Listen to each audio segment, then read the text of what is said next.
For the first time in over 200 years, we lost control of the Capitol yesterday. We got to this point because a number of folks, a number of politicians, a number of my fellow Republicans told things they knew were lies. Congressman Meyer joins us now. Congressman, thank you. You said the Republican Party needs to own up for the lies and deception. Specifically, what do you mean? How can they do that? I mean, the lie that this was a landslide victory for Donald Trump that was stolen on November 3rd and thereafter. That falsehood has been fed to many folks who voted Republican. They've been misled by folks that they trusted. And instead of telling the people of America and their supporters what they need to hear, we've had too many politicians telling them what they want to hear.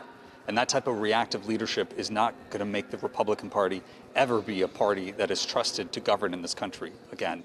And we need to fix Congressman Meyer, in an op-ed you wrote that a fellow lawmaker of yours objected to Mr. Biden's win only because that fellow lawmaker was afraid the president's supporters would come after their family. Can you tell us a little more about that? And will members of your party still be making votes with the president in mind even after he's out of office? It's there. The supporters, the folks who have been duped, who have been told things by people that they trusted, that weighs heavily on all of us. I mean, that is something that I'm extremely concerned about. And again, I realize, I was one of 9 freshmen who voted to uphold the election and not to vote to overturn. My colleagues have been harassed on the street. They've had mobs swarm them at airports. Some of them have had death threats and are currently under armed protection. We realized that was a vote that we cast that put our safety at risk. And going forward, I'm expecting there will likely be more political violence.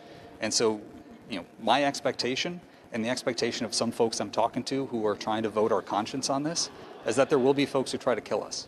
And that's just something we have to grapple with every day.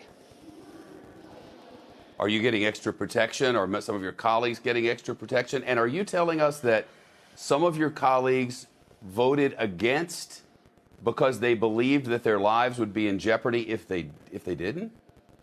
That was what weighed on the colleague in mine's conscience. And the last thing that individual said to me, concern about the safety of that individual's family if that individual voted to certify the election. That is where the rhetoric has brought us. That is the degree of fear that's been created.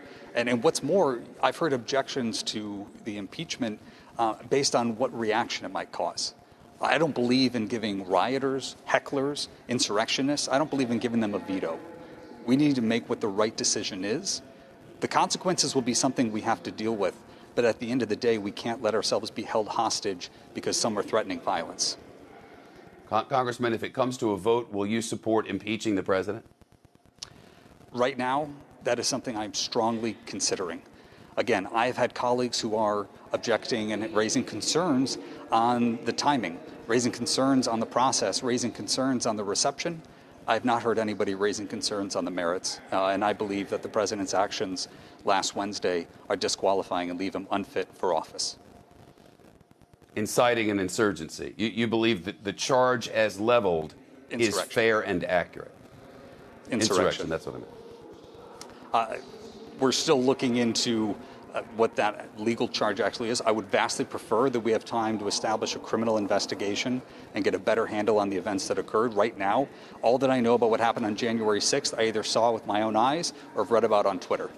So we're in a leadership vacuum right now. More broadly, I wish that we have something from the FBI director. I wish we had something more from the Department of Justice. But right now, I believe the president's actions disqualified him from further office. Shepard Smith here. Thanks for watching CNBC on YouTube.